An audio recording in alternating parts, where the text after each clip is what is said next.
Hello dear friends, the lit teacher here. Let's understand another English literature lesson today. Sarojini Naidu was an Indian political activist and poet who served as the first governor of United Provinces after India's independence. She played an important role in the Indian independence movement against the British Raj.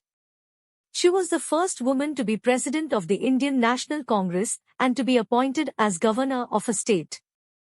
Born in a Bengali family in Hyderabad, Naidu was educated in Madras, London and Cambridge.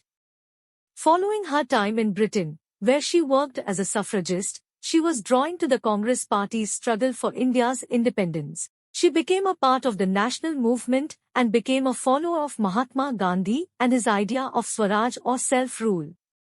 She was appointed Congress president in 1925 and, when India achieved its independence, became governor of the United Provinces in 1947. Naidu's literary work as a poet earned her the nickname the Nightingale of India by Gandhi because of the color, imagery and lyrical quality of her poetry. Her oeuvre includes both children's poems and others written on more serious themes including patriotism and tragedy. Among her poetic works, The Soul's Prayer stands out as a religious and philosophical piece. In this poem, Naidu implores God to grant her knowledge of the profound laws governing life and death. She juxtaposes her state of ignorance regarding this secret with the awareness of God and his method of purifying the human spirit. Let's understand the summary of the poem The Soul's Prayer. The poet identifies herself as the innocent child of God in the initial stanza, expressing pride in originating from his breath. The primary preoccupations shift to the profound mysteries of life and death.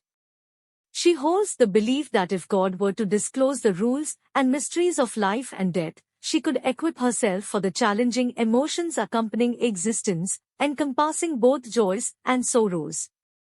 Moving into the second stanza, she entreats God to bestow upon her both joy and suffering, aspiring to fully embrace both emotions throughout her lifetime. The poet implores God for the capacity to intensely feel everything, encompassing life's joys and pains. While yearning for happiness, she demonstrates a willingness to endure life's hardships.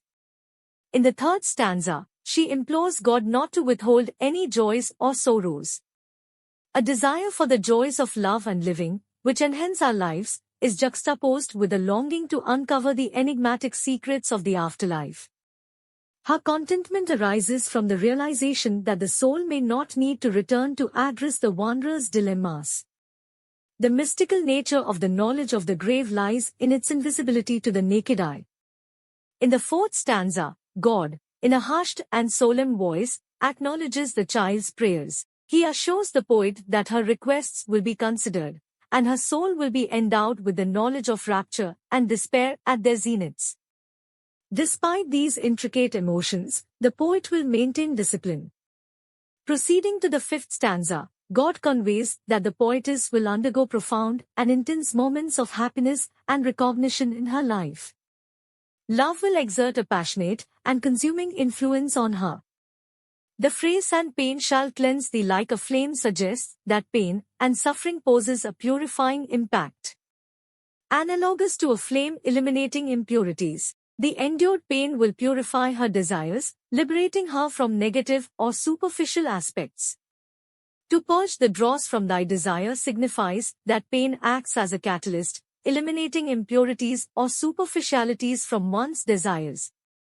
This implies that undergoing challenging experiences refines one's desires, distinguishing what is genuinely important from what is superficial or insincere. Through enduring pain, a person attains clarity and a deeper understanding of their true desires and aspirations. In the sixth stanza, God informs her that after encountering the myriad experiences of life, joys and sorrows, love and comfort, highs and lows, her soul will yearn to break free from the bonds of blind prayer. Her spirit will then seek knowledge of peace over passion, desiring to experience calmness and quietude without the accompanying fire, flame, burning, and purging. The soul aspires to attain salvation or eternal peace. In the final stanza, God declares that He will guide her by descending from the heavens and revealing the significance of His grace. Even in places untouched by the sun, there exists His light. The poet finds solace in the realization that life and death are two manifestations of God, His light and shadow. The poem concludes with the belief that life and death are intricately connected and mutually dependent on each other. Now let me read the poem for you. The Soul's Prayer. In childhood's pride I said to thee, O thou, who madst me of thy breath, speak, Master, and reveal to me thine inmost laws of life and death. Give me to drink each joy and pain, which thine eternal hand can meet, for my insatiate soul would drain. Earth's utmost bitter, utmost sweet. Spare me no bliss, no pang of strife, withhold no gift or grief I crave, the intricate lore of love and life, and mystic knowledge of the grave. Lord, thou didst answer stern and low. Child, I will hearken to thy prayer, and thy unconquered soul shall know all passionate rapture and despair. Thou shalt drink deep of joy and fame, and love shall burn thee like a fire, and pain shall cleanse thee like a flame, to purge the dross from thy desire. So shall thy chastened spirit yearn, to seek from its blind prayer release, and spent and pardoned, so to learn the simple secret of my peace. I, bending from my sevenfold height, will teach thee of my quickening grace. Life is a prism of my light, and death the shadow of my face. Sarojini Naidu. The Soul's Prayer is divided into 7 stanzas, each of 4 lines. The rhyming in each stanza is an alternate one. Alliteration has been used in the poem. This poem is in the form of an address to God and is a religious poem.